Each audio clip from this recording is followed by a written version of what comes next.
దేశ చరిత్రలో ఓ కొత్త శకం ఆరంభమైంది. సువర్ణ భారత్ లక్ష్యంగా దేశవ్యాప్తంగా జీఎస్టీ అమలులోకి వచ్చింది. ఒకే దేశం ఒకే పన్ను ఒకే మార్కెట్ విధానంతో అర్ధరాత్రి 12 గంటల నుంచి దేశంలో వస్తువులు అన్ని రాష్ట్రాల్లో ఒకే ధరకు లభించనున్నాయి. మొత్తం 5 స్లాబుల్లో వస్తువులపై పన్నులు అమలు కానుండగా ఇప్పటికే ఏ వస్తువు ఏ పరిధిలోకి వస్తుందనే దాన్ని నిర్ణయించారు.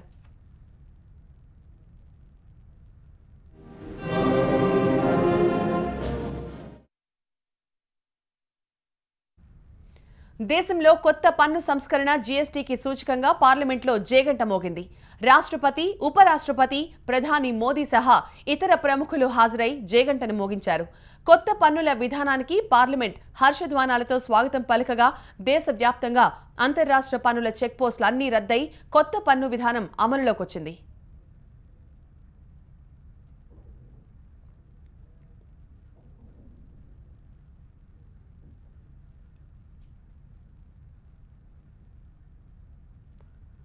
జీఎస్టీని తెలంగాణ ఎంపీలు స్వాగతించారు. మొదట్లో కాస్త ఇబ్బందులున్నా ఆ తర్వాత అన్నీ సర్దుకుంటాయని ధీమా వ్యక్తం చేశారు.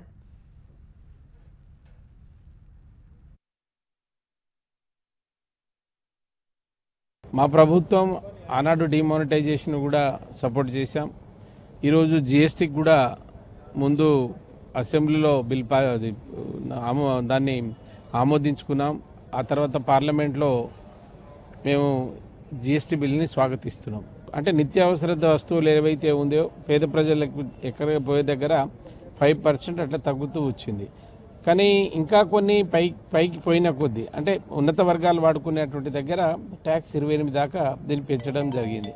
అయితే నేను అనుకుంటా పూర్తి స్థాయిలో ఏదైనా అనుభవిస్తే తెలుస్తుంది అన్నట్టుగా రేపు పూర్తిగా అమలైనప్పుడు మాత్రమే దీన్ని పూర్తి స్థాయిలో చెప్పగలుగుతాం. ఇప్పటికీ అందరికీ ఇంకా అదే డౌట్ ఉంది. మేము మాత్రం దీన్ని స్వాగతిస్తూ ఉన్నాం. ఎందుకంటే మంచి జరుగుతుంది ప్రజలకు అనేటువంటి భావన ఉంది మాకు. అంటే పేద ప్రజల కోసం అన్ని రకాల కూడా చాలా రకాల ట్యాక్స్లు ఉండే అవన్నీ పోయి ఒకటే ట్యాక్స్ సింపుల్ ట్యాక్స్ అయింది కాబట్టి పేద ప్రజలకు మంచి సౌకర్యం కలుగుతుంది కాబట్టి అందరూ ఆనందంగా ఉంటారని కోరుకుంటున్నాం. చారిత్రక జీఎస్టీ ఆవిష్కరణలో తాము పాల్గొనడం సంతోషంగా ఉందన్నారు ఏపీ ఎంపీలు. దేశం సర్వతోముఖాభివృద్ధి దిశగా కొత్త చరిత్ర రాసుకుంటుందన్నారు. ఒక చారిత్రాత్మక ఎకనామిక్ రిఫార్మ్ తీసుకొచ్చిన గవర్నమెంట్ ఈరోజు ఈ పార్లమెంట్లో భాగంగా ఉన్నందుకు గర్విస్తున్నాను. ఎందుకంటే ఇది గుడ్ ట్యాక్స్గా అభివర్ణించారు. ఖచ్చితంగా ఇది సామాన్య ప్రజలకు మంచి తెస్తుంది. డెఫినెట్గా కనీస మౌలిక సౌకర్యాలు అన్నిటిని కూడా డెఫినెట్గా ఈజన్ చేస్తుందని చెప్పి నమ్ముతున్నాను. సో ఈ ట్యాక్స్ వలన దేశ ప్రజలందరికీ కూడా మంచి జరగాలని కోరుకుంటున్నాను. ఫస్ట్లో కొంచెం ఇబ్బందులు ఉంటాయి రాను ఎందుకంటే ఇది నిరంతరంగా జరిగే ప్రక్రియ తప్పితే ఏదో ఒక్క రోజులో అయిపోయేది కాదు. ఖచ్చితంగా ఇందులో ఇంకా డెఫినెట్గా టెక్స్టైల్ ఇండస్ట్రీ వాళ్ళు చాలా పానిక్ అవుతున్నారు. ఇవన్నీ కూడా మళ్ళీ జిఎస్టీ కౌన్సిల్ కన్సిడర్ చేసి ఏదైతే సామాన్య ప్రజలకు అందుబాటులో తీసుకురావాలో ఆ ట్యాక్సెస్ అన్నింటినీ కూడా తగ్గిస్తుందని ఆశిస్తున్నాను. ఇప్పుడు సెంట్రల్ గవర్నమెంట్ ప్రిపేర్డ్గా ఉంటే పెయిన్ఫుల్ పీరియడ్ చాలా తక్కువ కాలం ఉంటుంది. అంత ప్రిపేర్డ్ కాకపోతే కొన్ని ఎక్కువ నెలలు పట్టచ్చు. కానీ అది నాకు కరెక్ట్గా తెలీదు. బట్ ఐఎమ్ కాన్ఫిడెంట్ ఇప్పుడు షార్ట్ టర్మ్ పెయిన్ ఉన్నా కూడా medium to long term this going to be definitely a growth prospect for the country. 1 to 2% GDP growth పెరిగేదానికి కూడా అవకాశాలు ఉన్నాయి. కాబట్టి ఈ సంవత్సరం కాకపోవచ్చు నెక్స్ట్ ఇయర్ తప్పకుండా that growth we will see. Short term ఉండొచ్చు బట్ లాంగ్ టర్మ్ ఉండదు. అన్ని రకాలుగా ఏవైతే సమస్యలు ఉన్నాయో అవన్నీ కూడా పరిష్కార మార్గం వెతుక్కుంటూ ఇప్పటి వరకు రావడం జరిగింది. కానీ ఇంకా మనం క్షేత్రస్థాయిలో ఏదైతే గ్రౌండ్ లెవెల్లో మనం చూసుకుంటే ఇంకా చాలా మంది వ్యాపారస్తులకు కానీ చాలా మంది కన్జ్యూమర్ స్టేజ్లో ఉన్నటువంటి వారు కానీ అందరికీ కూడా కొన్ని ఇబ్బందులు అనేవి ఎదురవుతాయి అన్నటువంటి సందేహాలు ఇప్పటికీ కూడా అనుమానాలు కూడా ఉన్నాయి. అవన్నీ కూడా ఒక పార్లమెంట్ సభ్యులుగా మేము అన్ని కూడా స్వీకరిస్తున్నాం. ఖచ్చితంగా తెలుగుదేశం పార్టీ ప్రభుత్వం దీన్ని సపోర్ట్ చేసినప్పటికీ కూడా జీఎస్టీ అయితే మేము పరిపూర్ణంగా సపోర్ట్ చేస్తున్నాం.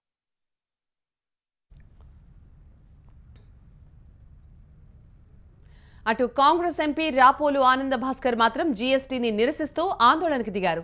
చేనేత ఉత్పత్తులపై పన్నును తొలగించాలని ఆయన నినాదాలు చేశారు. దేశవ్యాప్తంగా వస్త్ర వ్యాపార లోకం, వస్త్ర ఉత్పాదక లోకం, వస్త్ర కార్మిక లోకం ఆందోళనలో గత 3 రోజులుగా బంద్ పాటిస్తూ ఉన్నారు, ఆందోళన చేస్తూ ఉన్నారు. వారి జీవనోపాధికి వారి భవిష్యత్తుకే ప్రమాదం ఏర్పడినటువంటి ఈ దశలో వారికే చెందినటువంటి ఆ వర్గానికే చెందినటువంటి వ్యక్తిగా నా యొక్క బాధ్యత కొద్దీ నేను ఇక్కడ మహాత్మా గాంధీ విగ్రహం వద్ద నేను ఆందోళనకు దిగడం జరిగింది. దీనికి సంబంధించి కేంద్ర ప్రభుత్వానికి నోటీస్ కూడా ఇవ్వడం జరిగింది. కేంద్ర ఆర్థిక శాఖ మంత్రులు నన్ను పిలిచి నాతో సంప్రదింపులు చేసి నాతో విషయాలు కూడా తెలుసుకోవడం జరిగింది. అయినప్పటికీ జీఎస్టీ కౌన్సిల్లో మాత్రం ప్రస్తావన చేసేందుకు ప్రయత్నం చేస్తాననేటువంటి మాట మాత్రమే వినిపించింది తప్ప ఏ రకమైనటువంటి వాగ్దానం వారి నుంచి కనిపించలేదు. కాబట్టి విధిలేని పరిస్థితిలో ఒక ఆందోళన వ్యక్తం చేయాల్సినటువంటి పరిస్థితి నా వంతు బాధ్యతగా నేను ఇక్కడ కూర్చొని శాంతియుతంగా గాంధీయ పద్ధతిలో మహాత్మా గాంధీ విగ్రహం వద్ద నేను చేయడం జరుగుతూ ఉన్నదంటే మీకు మనం చేస్తాం. వ్యవసాయ రంగానికి కూడా ఈనాడు తీసుకున్న నిర్ణయం ఏ రకమైన ఉపశమనం కాదు, అది ఇంకా పెద్ద భారంగానే ఉంటుంది. అంత మాత్రమే కాకుండా చేనేత రంగం పూర్తిగా అస్తవ్యస్తమై కనుమరుగయ్యేటువంటి ప్రమాదం ఏర్పడబోతున్నది. ఉప్పుకు ఉన్నటువంటి మర్యాదనే మహాత్మా గాంధీ ఆందోళన మూలంగా ఉప్పు పైన ఏ రకమైనటువంటి పన్ను విధింపు ఉండకూడదనేటువంటి మర్యాదనే చేనేత రంగానికి ఇంతకాలం కొనసాగుతూ ఉండేది. ఈనాడు అలాంటి న్యాయమైనటువంటి ధర్మమైనటువంటి అంశాన్ని వారు మరిచి ఈనాడు పన్ను విధించేటువంటి ప్రయత్నం చేయడం ద్వారా చేనేత రంగాన్ని చిక్కుల్లో పడవేశారు. అంతేకాకుండా మరనేత పవర్లూమ్ రంగాన్ని కూడా అయోమయంలో చిక్కుల్లో పడేశారు. అంతేకాకుండా విదేశీ వస్త్రానికి స్వాగతం పలుకుతున్నారా ఈ జీఎస్టీ ద్వారా ఈ కేంద్ర ప్రభుత్వం అనేటువంటి అనుమానం కలిగే రీతిలో వారి ప్రవర్తన ఉంది. కాబట్టి దీన్ని దేశానికి ఎలుగెత్తి చాటాల్సిన బాధ్యత నా పైన ఉంది.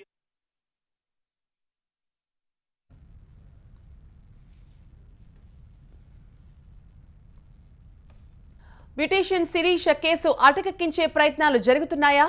తెర వెనుక ఒత్తిళ్లతోనే పోలీసులు సైలెంట్ అయ్యారా?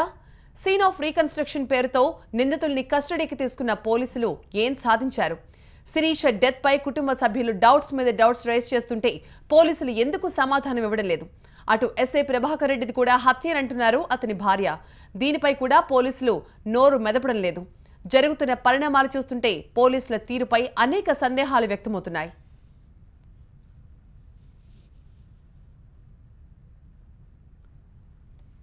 శిరీషది ఆత్మహత్య అని పోలీసులు నిర్ధారిస్తూ ఉంటే కుటుంబ సభ్యులు మాత్రం హత్యనంటున్నారు. శిరీష ఒంటిపై గాయాలు ఉండటం, ఆగమేఘాల మీద మృతదేహానికి పోస్ట్ మార్టం నిర్వహించడం, కుకునూరుపల్లి టు హైదరాబాద్ మధ్య ఏం జరిగిందో వెల్లడించకపోవడం, సీసీ ఫుటేజ్ అదృశ్యంపై అనుమానాలు వ్యక్తం చేస్తున్నారు. ఇవే కాదు, శిరీష పంపిన లొకేషన్స్ పై కూడా పోలీసులు తప్పుడు సమాచారం ఇస్తున్నారని అంటున్నారు. తను ప్రమాదంలో ఉండబట్టే 2 సార్లు లొకేషన్ షేర్ చేసింది అంటున్నారు శిరీష భర్త సతీష్ చంద్ర. ఆత్మహత్య చేసుకునేంత పిరికిదైతే ఆమె కాదండి. ఎట్టి పరిస్థితుల్లోనే ఆత్మహత్య చేసుకోదు. డౌట్ అని చెప్పి నేను పోలీస్ కంప్లైంట్ ఇచ్చినప్పుడు కూడా డౌటే. ఒకవేళ బై ఛాన్స్ 0.1% చేసుకునే ఛాన్స్ ఉన్నా ఆమె ఆత్మహత్య చేసుకునేలాగా ఆమెని టార్చర్ చేశారనేది నా అభిప్రాయం అండి. అందులో ఉండే షేర్ చేసి ఉంటుందండి, అందులో అనుమానం లేదు. ఇక్కడ జరిగింది క్రైమ్ ఎవరు చేశారు, ఎందుకు చేశారు అనేది చూడాలి. కానీ ఎంతసేపు ఆమె క్యారెక్టర్ మీద ఇది చేస్తున్నారు. కుకునూరుపల్లి పిఎస్ క్వార్టర్స్ లో కుకునూరుపల్లి టు హైదరాబాద్ మార్గ మధ్యంలో ఆర్జే స్టూడియోలో సీసీ ఫుటేజ్ ని ఎందుకు బయట పెట్టడం లేదు అని పోలీసుల్ని ప్రశ్నిస్తున్నారు శిరీష కుటుంబ సభ్యులు. నిజంగానే సీసీ కెమెరాలు పనిచేయలేదా, లేక ఒత్తిళ్లతో పోలీసులు అసలు నిజం దాస్తున్నారా? అన్ని చోట్ల ఒకేసారి సీసీ కెమెరాలు పనిచేయలేదు అన్న పోలీసుల వాదనను కుటుంబ సభ్యులు కొట్టిపారేస్తున్నారు.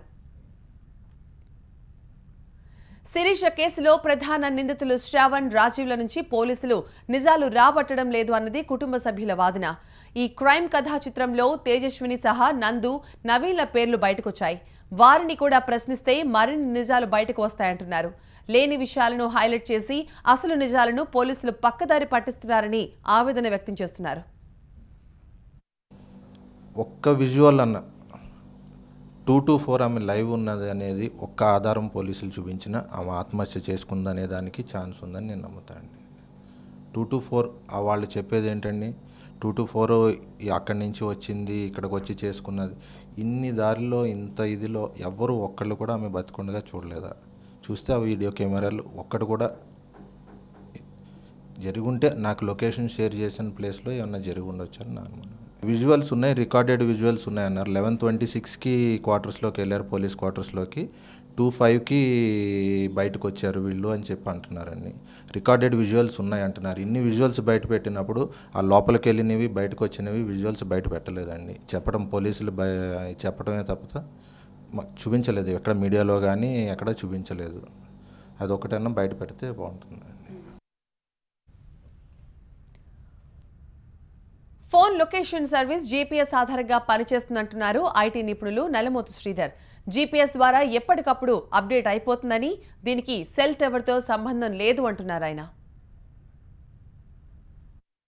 వాట్సాప్ కావచ్చు, లేకపోతే లైన్ కావచ్చు, ఇలాంటి ఇవి ఆండ్రాయిడ్ కానీ ఐఓఎస్ అప్లికేషన్స్. సో అవి ఏం చేస్తాయంటే అప్లికేషన్ ఇన్స్టాల్ చేసేటప్పుడే మన ఫోన్లో లొకేషన్ సర్వీస్ని అంటే ఎనేబుల్ చేయాలా, లేకపోతే దానికి సంబంధించిన పర్మిషన్ మనం అడుగుతూ ఉంటాయి. వన్స్ ఆ పర్మిషన్ ఇచ్చిన తర్వాత మన ఫోన్లో ఉండే జీపీఎస్ మాడ్యూల్ ఆధారంగా ఎప్పటికప్పుడు లాంగిట్యూడ్, లాటిట్యూడ్ కోఆర్డినేట్స్ని శాటిలైట్ నుంచి తీసుకొని వాటిని అప్డేట్ చేసేస్తూ ఉంటుంది. అంటే ఇది పూర్తిగా మన ఫోన్లో జీపీఎస్ చిప్ ద్వారా జరిగే ప్రాసెస్ తప్పించేసి సెల్ టవర్కి ఎలాంటి సంబంధం లేదు. సెల్ టవర్కే ఉండేది ఏంటంటే మనకి సెల్ బ్రాడ్కాస్ట్ అని చెప్పేసి కొన్ని ఫోన్స్లో వస్తూ ఉంటుంది, సెట్టింగ్స్లో అది అవైలబుల్ అవుతుంది. సెల్ సెట్టింగ్స్లో ఆ బ్రాడ్కాస్ట్ ద్వారా అప్పటికప్పుడు మనం ఏ లొకేషన్లో ఉన్నామో, ఏ టవర్ ఏరియాలో ఉన్నామో అన్నదే మన ఫోన్లో ఒక ఫ్లాష్ మెసేజ్ లాగా డిస్ప్లే అవుతూ ఉంటుంది. సో అది మన ఫోన్లోనే డిస్ప్లే అవుతుంది తప్పించి వేరే వాళ్ళకి షేర్ అవ్వదు. సో అది మాత్రమే సెల్ టవర్ ద్వారా ఉంటుంది తప్పించేసి రిమైనింగ్ అంతా అంటే వాట్సాప్ కానీ ఇలా ఫేస్బుక్ కావచ్చు, ఫేస్బుక్లో కూడా మనం ఫర్ ఎగ్జాంపుల్ ఏదైనా పోస్ట్ చేసినప్పుడు ఫలానా లొకేషన్ నుంచి పోస్ట్ చేసినట్లుగా మనకి లేదా చెక్ ఇన్ చేసినప్పుడు కానీ లొకేషన్ వస్తుంది. ఆ లొకేషన్ అంతా పూర్తిగా మన ఆండ్రాయిడ్ ఫోన్స్లోనూ లేదా ఐఫోన్స్లోనూ ఉండే జీపీఎస్ అనే చిప్ ద్వారా మాత్రమే జరుగుతూ ఉంటుంది. ఎవరైనా ఉరి వేసుకుని ఆత్మహత్య చేసుకుంటే మెడ భాగంలో మచ్చ ఏర్పడుతుందంటున్నారు మాజీ పోలీస్ అధికారి కృష్ణమూర్తి. అలాగే బ్లడ్ సెల్స్లో కూడా రియాక్షన్ వస్తుందంటున్నారు. అయితే మనిషి చనిపోయిన తర్వాత ఉరివేస్తే అలా జరగదు అంటున్నారు. ఉరి వేసుకున్నప్పుడు ఆ లిగేచర్ మార్క్ అంటే మెడ చుట్టూ పడిన అర, దాని దగ్గర అంచులలో ఒక రక్తపు చుక్కలు ఉంటాయి. ఏది మనిషి తనంతట తాను బతికి ఉండగా ఉరేసుకున్నప్పుడు తర్వాతను ఆ ఉరి చేత నొక్కబడిన చర్మము కూడా ఆ సెల్ రియాక్షన్ ఉంటుంది. ఏది మనిషి బతికుండగా ఉరి జరిగితే అది ఆ మనిషి బతికుండగా ఉరి జరిగినట్టు మనకు నిర్ధారణ అవుతుంది. లేదు ఆ చనిపోయిన మనిషిని ఉరివేశారు అన్నప్పుడు ఆ యొక్క ఉరి మార్కు దగ్గర తెల్లగా ఉంటుంది. ఆ యొక్క రక్తపు బిందువులు ఆ మార్క్ అర చుట్టూ ఉండవు, ప్లస్ సెల్ రియాక్షన్ ఉండదు.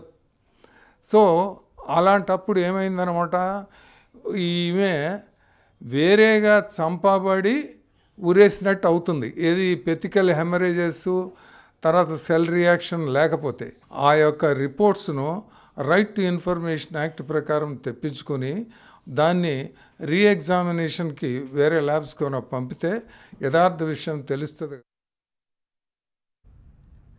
నిపుణులు చెబుతున్న వెర్షన్కి శిరీష కుటుంబ సభ్యులు లేవనెత్తుతున్న అనుమానాలకి చాలా దగ్గర పోలికలున్నాయి. కానీ పోలీసులు మాత్రం డెత్ డౌట్స్ పై క్లారిటీ ఇవ్వడం లేదు. అన్ని ఆధారాలు సేకరించాకే శిరీషది ఆత్మహత్య అని తేల్చామని చెబుతున్నారు.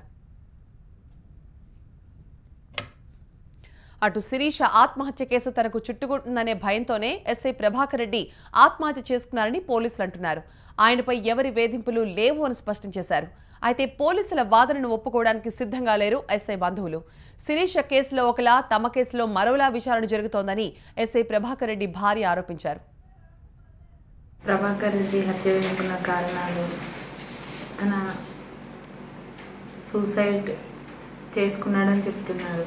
కానీ ఆ పరిస్థితి చైర్, బుల్లెట్ ఇవన్నీ కూడా సూసైడ్ చేసుకున్నట్టు లేవు. తను అంత దగ్గర నుంచి చేసుకున్నప్పుడు కనీసం కింద పడిపోవాలి, కానీ పడిపోలేదు.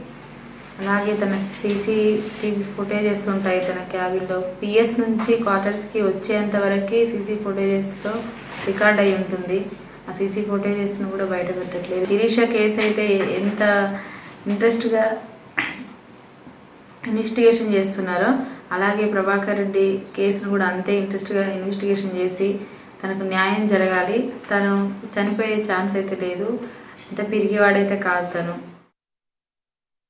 తిరుమల కొండపై కిడ్నాప్ అయిన బాలుడి కథ సుఖాంతమైంది. 16 రోజుల నిరీక్షణకు తెరదించుతూ బిడ్డను క్షేమంగా కన్నవాళ్లకు అప్పగించారు పోలీసులు. ప్రత్యేక బృందాల గాలింపు, పోస్టర్లతో విస్తృత ప్రచారం, లక్షల రూపాయల రివార్డ్, ఇలా అన్ని రకాలుగా దర్యాప్తు ముమ్మరం చేసిన పోలీసులు ఎట్టకేలకు కిడ్నాపర్ల ఆట కట్టించారు. అనంతపురం జిల్లా ఉరవకొండ మండలం సాయిపురం గ్రామానికి చెందిన వెంకటేష్ దంపతులు దైవ దర్శనం కోసం తిరుమలకు వెళ్లారు. 4 పిల్లలతో కలిసి రాత్రి శ్రీవారి ఆలయం ముందు నిద్రించారు. భక్తుల ముసుగులో మాటేసిన ఓ జంట వీళ్ల పక్కనే కొద్ది దూరంలో పడుకుంది. అర్ధరాత్రి దాటాక బిడ్డనెత్తుకెళ్లారు. బిడ్డ కనిపించకపోవడంతో కంగారు పడ్డ తల్లిదండ్రులు పోలీసులను ఆశ్రయించారు. కేసు నమోదు చేసిన పోలీసులు సీసీ ఫుటేజ్ చూస్తే తెల్లవారుజామున పిల్లాడిని ఎత్తుకుని వెళ్తున్న దృశ్యాలు కనిపించాయి. వేర్వేరు ప్రత్యేక బృందాలతో దర్యాప్తు చేపట్టారు పోలీసులు. బస్సులపైన రద్దీ ప్రాంతాల్లో పోస్టులు అంటించారు. ఆంధ్ర, తమిళనాడు, కర్ణాటక, కేరళతో పాటు రాష్ట్ర సరిహద్దుల్లో ముమ్మర గాలింపు చేపట్టారు. చివరకు 16 రోజుల తర్వాత కిడ్నాప్ మిస్టరీ ఛేదించారు. తమిళనాడులోని బెల్లకుచ్చిలో కిడ్నాపర్లను అదుపులోకి తీసుకున్నారు. చిన్న కేసులు దొరకడంతో కన్నవాళ్లు ఆనందం వ్యక్తం చేశారు. పోలీసులకు, మీడియాకు కృతజ్ఞతలు చెప్పారు. కిడ్నాప్ ఎపిసోడ్పై డీఐజీ ప్రభాకర్తో మా ప్రతినిధి రాజు ఫేస్ టు ఫేస్.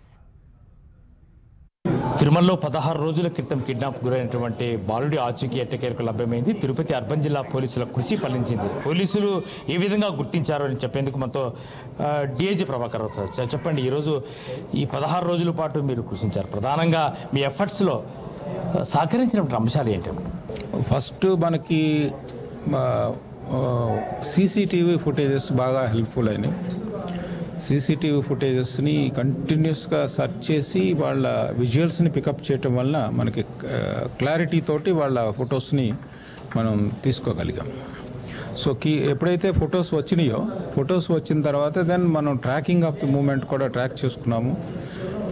లక్కీగా ఏంటంటే మనకి తిరుపతిలో కూడా మంచి సీసీటీవీ నెట్వర్క్ ఉండటం వలన ట్రాకింగ్ అవ్వగలిగింది. అది మంచి ఇంపార్టెంట్ క్లూ. దాంతో we could able to track up to Chittoor నుంచి either they might have gone to Tirumala, Chittoor, Tamil Nadu or to the Bengaluru. So ఆ విధంగా 2 సైడ్ నుంచి కూడా మళ్ళీ టీమ్స్ పంపించడం జరిగింది. ఆ టీమ్స్ వెళ్ళటం, దాంతో లాట్ ఆఫ్ పోస్టర్స్ ప్రింట్ చేసి తమిళ లాంగ్వేజ్, కన్నడం అవన్నీ కూడా డిస్ట్రిబ్యూట్ చేయడం జరిగింది. They all went to the different police station, all police stations of the bordering districts. So అది ఇట్ హ్యాస్ గాట్, దాంతో వైరల్గా సోషల్ మీడియాలో కూడా లోకల్గా వెళ్ళటం జరిగింది. సో ఎప్పుడైతే సోషల్ మీడియాలో, వాట్సాప్లో వైరల్గా వెళ్ళిందో ఆటోమేటిక్గా వాళ్ళ ముద్దాయిలు ఎవరైతే ఉన్నారో వాళ్ళు they thought that it is over. So then today morning at Bellakurchi police station in Namakkal district of Tamil Nadu, they came and surrendered along with the boy. వాలంటరీగా వాళ్ళే వచ్చి లొంగిపోయారు. ఒకవేళ లొంగిపోతే ఎవరు దంపతులు, వాళ్ళ కారణాలు ఏంటంటే కిడ్నాపర్ ముఠానా, లేదంటే వీళ్ళు పిల్లలు లేరు అనే ఈ రకమైనటువంటి కామెంట్స్ ఏ రకంగా మీరు భావిస్తారు? ఇప్పటివరకు మీకు ప్రాథమికంగా ఉన్నటువంటి విచారణ అంటే ఇప్పుడు దాకా మనం Tamil Nadu, I spoke to the SP Namakkal and the DSP Rasipuram, వాళ్ళు చెప్పిన వర్షన్ ఏంటంటే వాళ్ళు పిల్లలు లేకుండా ఉండటం వల్ల మగపిల్లవాళ్ళు లేరనే ఉద్దేశంతో తీసుకెళ్ళని చెప్తున్నారు. బట్ వాట్ ఎవర్ మేబీ ఇక్కడికి తీసుకొచ్చిన తర్వాత మనం కస్టడీలో తీసుకొని వీ హావ్ టు ఇంటరాగేట్, దాన్ని బట్టి కరెక్ట్ ట్రూత్ తెలుస్తుంది. అంటే ఇక్కడ తిరుమలలో కనీసం క్యాప్చర్ చేయడానికి కెమెరాలో పనితీరు బాగాలేదు, కెమెరాలో ఒక నాణ్యత పూర్తిగా లోపించింది అనేది ఎప్పటి నుంచో ఆరోపణలు వస్తున్నాయి. ఇప్పుడు ఏదైనా మార్పు చేయండి, ఇలాంటి ఘటన తర్వాత ఏదైనా మార్పు చేసేకి టీటీడీకి ఆ రకమైనటువంటి సూచన కానీ లేదంటే ఆ రకమైనటువంటి విజ్ఞప్తి కానీ పోలీస్ డిపార్ట్మెంట్ చేయబోతుందో? తప్పకుండా కూడా ఇందులో మనం ఏదైతే లెసన్స్ లెర్న్ చేశామో దాన్ని బట్టి టీటీడీ వారి దృష్టికి తీసుకెళ్ళటం జరుగుతుంది, ప్రభుత్వం దృష్టికి తీసుకెళ్ళటం జరుగుతుంది. ఇప్పటికి కూడా అక్కడ మన పూర్తిగా అక్కడ వ్యవస్థ లేదని మనం అనలేం. సీసీటీవీ ఫుటేజ్ ఉండబట్టే కదా, ఇప్పుడు అంత ఫుటేజ్ అంత ఎక్కడికక్కడ కెమెరాస్ ఉండబట్టే మనం ట్రాక్ చేయగలిగాం. అది ఇంకొక ప్రాంతంలో జరుగుంటే ఇది అయ్యేది కాదు. కాకపోతే ఇంకా మనం ఇంప్రూవ్ చేసుకోవాల్సిన ఉంటుంది. బెస్ట్ ఆఫ్ టెక్నాలజీ మనం తిరుమలలో పెట్టాల్సిన అవసరం ఉంది.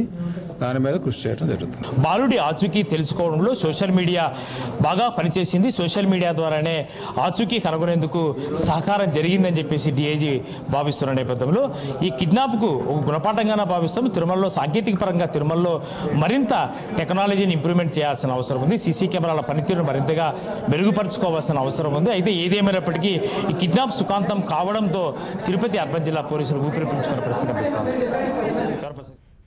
విదేశాల్లో వైద్య విద్య విధానంపై స్టూడెంట్స్ కు ఉన్న సందేహాలను నివృత్తి చేసేందుకు టీవీ9 ప్రత్యేక అవగాహన సదస్సు ఏర్పాటు చేస్తోంది.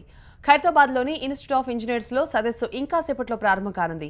విదేశీ వైద్య విద్యకు సంబంధించి అపోహలను తొలగించేలా విద్యార్థులకి సూచనలు ఇచ్చేందుకు ఏర్పాట్లు చేస్తున్నారు. జూన్ 1-2 తేదీల్లో జరిగే ఈ ఫెయిర్ను విద్యార్థులు, వారి తల్లిదండ్రులు సద్వినియోగం చేసుకోవాలని కోరారు ADT education India private limited CEO Venkatareddy.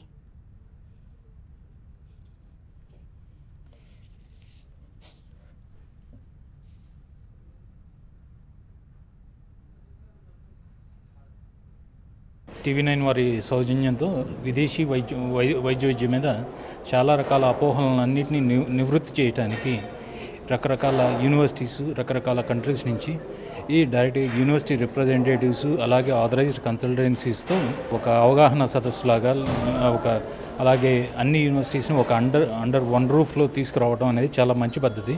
అలాగే ఎక్కువ మంది వారికి ఉన్న డౌట్స్ అంటే వీసా ప్రాసెస్లో కానీ, తర్వాత అక్కడ ఉండే కండిషన్స్ మీద కానీ ఒక అవగాహన తెచ్చుకునేదానికి ఇది మంచి అవకాశం కల్పిస్తుందండి TV9.